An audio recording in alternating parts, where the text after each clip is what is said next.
ఇంటి నుంచి వచ్చినటువంటి చెత్త అంతా కూడా బయట పంచాయతీ వారు ఏమీ లేక కనీసం అక్కడ ఒక తొట్టి లాంటివి ఏదైనా రోడ్డు మీద చెత్త వేయడం, ఈ వర్షాలు వచ్చినప్పుడు ఈ డ్రైనేజీలోకి మొత్తం అంతా వెళ్ళిపోవడం ఇదంతా జరుగుతుంది. కాబట్టి ఏంటంటే పంచాయతీ వారందరూ కూడా పరిశుభ్రతలో ముందరికి స్టాఫ్ను కూడా పెంచుకోవాలండి. ఉన్నటువంటి వారి స్టాఫ్ సరిపోదు. గ్రామం పెద్దది కాబట్టి అవసరమైతే మన కాంట్రాక్ట్ బేసిస్ మీద ఆ పోస్టులు తీసుకుని ఈ పరిశుభ్రత విషయంలో పాటించినట్టయితే ప్రతి ఇది కూడా అందంగా శుభ్రంగా ఉంటుంది. అలాగేంటంటే మనకి సపోజ్ మనకి వర్షాకాలంలో కానీ ఇది కానీ ఆ బ్లీచింగ్ అవి కూడా ఇదివరకు నూతులు అవి అన్నీ కలిపేవారు. అలాగే ప్రతి మన ఇక్కడ చెరువుల్లో కానీ ఇంట్లో కానీ కలుపుకుని ట్యాంక్స్లో కానీ ఆ బ్లీచింగ్ అనేటువంటి ఇప్పుడు మనం కలపట్లేదు, అది కూడా కలిపి చేయడం వల్ల మనకి నీరు కూడా శుభ్రంగా ఉంటుంది. అలాగే గత ప్రభుత్వంలో ఉన్నటువంటి వైసీపీ ప్రభుత్వంలో ఉన్నటువంటి మేము ఇలా మీ ఊర్లోనే ఉన్నటువంటి ఒక ఇద్దరిని అడగడం జరిగింది. గత వైసీపీ ప్రభుత్వంతో పోల్చుకుంటే పారిశుద్ధ్యం అవనివ్వండి, లేదంటే ఏ ఇతర కార్యక్రమం అయితే అవనివ్వండి, చాలా బాగుంది, అంతకు ముందుతో పోల్చుకుంటే బాగుంది అని చెప్పడం జరుగుతుంది. దీని మీద మీ యొక్క అదేంటంటే గత ప్రభుత్వంలో కంటే ఇప్పుడు ఈ ప్రభుత్వం వచ్చిన తర్వాత కూడా అంటే సెక్రటరీ వాళ్ళు కూడా ఉండని చేస్తున్నారు. ఏంటంటే పంచాయతీ బాగా కేర్ఫుల్గా తీసుకుంటడం జరుగుతుంది. ఎందుకంటే పంచాయతీ నుంచి నేను చాలాసార్లు చూసాను, ఎగ్జిక్యూటివ్ ఆఫీసర్ దగ్గరుండి మార్నింగ్ టైంలో కూడా ఉండి అన్నీ చేస్తున్నారండి. అది కూడా మంచి పనే.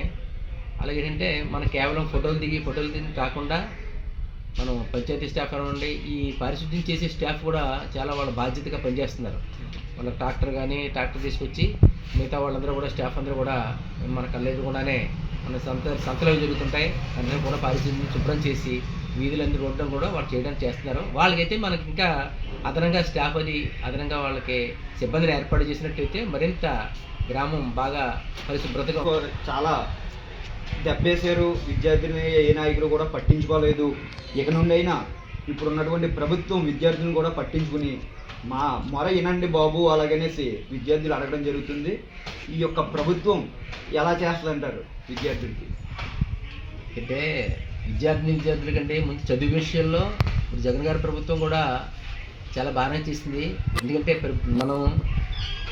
మనం విద్యా దీవెన అవనండి, వసతి దీవెన అవనండి, ఏదైనా సరే గవర్నమెంట్ స్కీమ్స్లో అన్నీ కూడా బాగానే జరిగినాయి. అంటే ఇప్పుడు విద్యా దీవెన కానివ్వండి, ఇప్పుడు మనం ఇప్పుడు అమ్మఒడి కానివ్వండి, ఏదన్నా ఆశిస్తున్నారు అన్నమాట. పబ్లిక్ నుంచి ప్రజలందరూ కూడా ఆశిస్తున్నారు. గవర్నమెంట్ ఏదో విధంగా వాళ్ళకి సమకూర్చి వాళ్ళకి ఏంటంటే వేరే విధంగా పథకాలన్నా మార్చిని ఇప్పుడు విద్యార్థులకు మాత్రం ఏ విధమైన ఆటంకం లేకుండా ఉండాలి. వాళ్ళకంటే చదువు విషయంలో ప్రభుత్వానిదే సహకారం, ప్రతి ప్రభుత్వం కూడా గత ప్రభుత్వాలు అయినా సహకరించి ఏదో విధంగా విద్య విషయంలో వాళ్ళు చాలా చేశారు. అలాగే ఈ ప్రభుత్వం కూడా చేస్తే మంచిది. ఇప్పటి వరకు అందరూ కూడా అపోహ ఉంది. ఎందుకంటే అమ్మఒడి అంటే పథకాల కోసమే కాకుండా మేము అడిగేది ఏంటంటే జాబుల విషయంలో ఏ విద్యార్థికి కూడా జాబులు తీసుకోలేదు, ఈ 5 సంవత్సరాల నుంచి కూడా ఒక జాబ్ కూడా రిలీజ్ చేయలేదు అనే మాటలు చాలా వినబడుతుంది. అంటే ఈ యొక్క పథకాలు ఏవైతే ఉన్నాయో చాలా మంది చెప్తూ ఉన్నారు ఏంటంటే ఈ యొక్క పథకాలు ఇచ్చి జనాన్ని సోమరపోతులు చేస్తున్నారు, లేదంటే ఇంకొకటి చాలా మాట్లాడుతున్నారు. అది నచ్చిన వాళ్ళు ఒకలా మాట్లాడతారు, నచ్చలేని వాళ్ళు ఒకలా మాట్లాడతారు. అది మాకు కూడా తెలుసు అనుకోండి. అంటే ఈ యొక్క ఉద్యోగాలు ఏవైతే ఉన్నాయో దీని మీద వీళ్ళు ఎంత ఫోకస్ చేస్తారనే దానికోసం మేము ఒకసారి చెప్పండి. ఉద్యోగాలు మరి ఏంటంటే ఏ ప్రభుత్వం అయినా సరే మనం 70% ఉద్యోగాలు సమకూర్చాలంటే చాలా కష్టం. ఉద్యోగాలు మనం ఏంటంటే మనం చదువుకున్నటువంటి విద్యార్థులు వాళ్ళ కాళ్ళ మీద నిలబడి ఏదో రకంగా మనం క్రియేట్ చేసుకోవాలి అనేటువంటిది ఒక దృఢమైన నిశ్చయం ఉంటే అది తప్పకుండా సక్సెస్ అవుతుందండి. అది వ్యాపారం అనే ఇంకోటి అవనేది, అది ఫస్ట్ పాయింట్.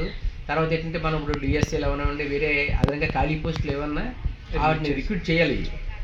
సదన ఇన్ టైంలో రిక్రూట్ చేసి వాటిని ఏంటంటే దానికి ఏ విధంగా మనం బేసిక్స్ పెట్టి చేస్తే ముందుకెళ్తే మనకి కొంత కాకపోతే కొంత ఇవ్వగలుగుతాం అని ప్రభుత్వం పట్టించుకున్నట్లయితే తప్పకుండా జరుగుతుంది. ఇప్పుడు డిఎస్సీ రిలీజ్ చేసింది, అది కూడా మరి అన్నీ తీసుకోవాలి. అది ఎగ్జామ్స్ అన్ని జరిపి కండక్ట్ చేస్తే ఇప్పుడు ఈ డిసెంబర్ కూడా తీసుకుంటారంటున్నారు. అలాగే ఏంటంటే ఇప్పుడు ఉన్నటువంటి స్టాఫ్ సెక్రటేరియట్లో పంచాయతీ స్టాఫ్ ఉంటాయి, ఆ సచివాలయ సిబ్బంది అందరూ కూడా అదనంగా వారి యొక్క హెడ్ ఆఫీస్ పంపించి వాళ్ళ చేస్తానంటున్నారు.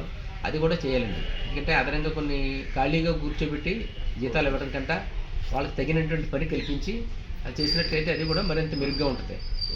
అలాగే ఉద్యోగాలు మనం ఇప్పుడు లక్షల ఉద్యోగాలు 1000 ఉద్యోగాలు కావాలంటే కంపెనీలు రావాలి, రకరకాలైనటువంటి అన్నీ కూడా క్రియేట్ చేసి కొత్త రకమైనటువంటి ఫామ్స్ అయ్యి వస్తేనే కాకపోతే కాస్త మనకి ఉద్యోగాలు కూడా సమకూర్చగలుగుతాయి. కాబట్టి ఏంటంటే ప్రభుత్వం ఆ దృష్టిగా కూడా ముందుకు